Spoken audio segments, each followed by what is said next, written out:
All right. I read Shakespeare in the Bush, and so do the question, obviously.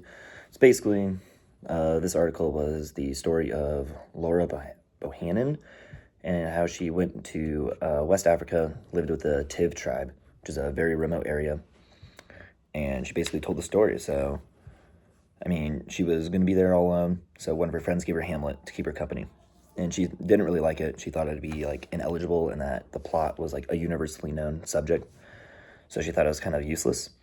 And so, and in the tribe, they like did a lot of drinking and stuff, and I guess she didn't like doing that, so she would read by herself for a long time. So she read it over and over again, familiarized herself with the story. And then one of the days, she went to the elder like hut and basically was talking to them, and then they were drinking beer. Sounds really good, but they basically asked her to tell her a story. So she was like, okay, this is probably like a good chance I'm going to be able to prove my theory about Hamlet and how it's a universally known subject. So she started telling the story. Basically, as she was telling the story, they continued to agree with the quote unquote villains of the story. They were like, those things like make sense to them. She didn't understand that. So it was really weird. Lots of different culture things. She was trying to translate it into their language. I don't remember what language it was, but she found trouble with words, and then some of it would be exactly what they thought it was going to be, like translation wise. So it was really cool. They really enjoyed the story. They definitely took it differently than what I probably took it as, and other people that I've heard taking it as. But I thought it was really cool. The impact of worldview, like I think that the tribe's worldview was just so dramatically differently that they're like, when they're listening to the story that is supposed to be like a super fictional story, like most of the things like in that story made sense, and they could see how things work. And so that just shows that like some cultural like meanings is like your worldview will like interact with that. Like if you interpret something, it's because of your worldview. And like the tribe members interpreted something because of what they believe. For ethocentric, the biggest one was the ghost. She kept trying to like say ghost, and they didn't really know what that meant. And so Laura was like trying to get them to understand that, and they kept thinking like zombie or like dead person or omen. She's like, it's a ghost. Like I don't understand like how you guys don't get that. Like they didn't understand the meaning of it or like the spirit. So I mean, she snapped at them. I thought that was kind of ethnocentric because she didn't really have a way to describe it, but that's just what I thought. The story challenges normal or best. I think that they both live super different lives, and then even though that they live like, what is it?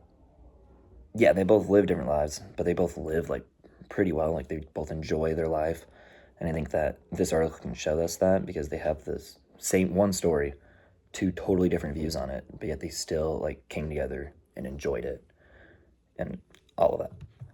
Going off that, for my culture, my family was very busy.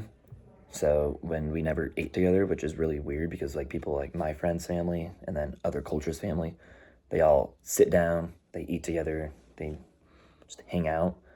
I never did that. I was always doing stuff. My sister was doing sports. My parents were running a business. So like we didn't really eat dinner together as a family for had to have been 2 years, like middle of high school when I was driving. And so I think that's just a norm that I have, but I don't really need to like, sit down and eat with people. But other cultures definitely like that's like what their nights are. Like they need to have family dinner, and we don't have that, so it's just kind of perceived differently. That would probably be my biggest one. For best practices, communication, telling stories. I truly believe that's the best way to communicate with someone. It's the best way to know and understand someone is if they're telling a story and you're engaged and you're asking questions and you're being curious about what they're trying to say. I think that's probably the biggest communication wise. And the biggest example I think is the whole article. She's just telling the story that they're actually able to connect and they're actually able to share wisdom through each other, which I thought was super cool. Yeah, I think it creates a relationship when you're telling stories and you're debating against a story about right and wrong. I think that's how you can probably communicate the best. Personal experience. I also went to Israel, so I was able to see the Western Wall. I got to do it with them. It was super cool, but I just didn't understand the meaning of trying to get closer to the rock, to get closer to God, since we live with the Spirit. Like, I can just, like, I feel like I don't need to get close to a personal object to feel close to God, and I just didn't understand that. Like, obviously, I'm not, like, attacking them or anything, but I think it was super cool to witness, but I just still can't get it through my head on why. But that would probably be my biggest cultural misunderstanding. And then the most significant thing I learned is that even though there are language barriers between cultures and people, I think, again, going back to what I said earlier, the best way to communicate and understand each other is to tell stories and ask questions. I think culture is super cool. I sometimes think that people take it too far, being like different cultures that can't agree on stuff, but everyone can agree. Like, you just have to talk to them. I mean, obviously you won't agree on everything, but you can become more human when you interact with people, talk to them, and just enjoy each other's company. But yeah, really cool article.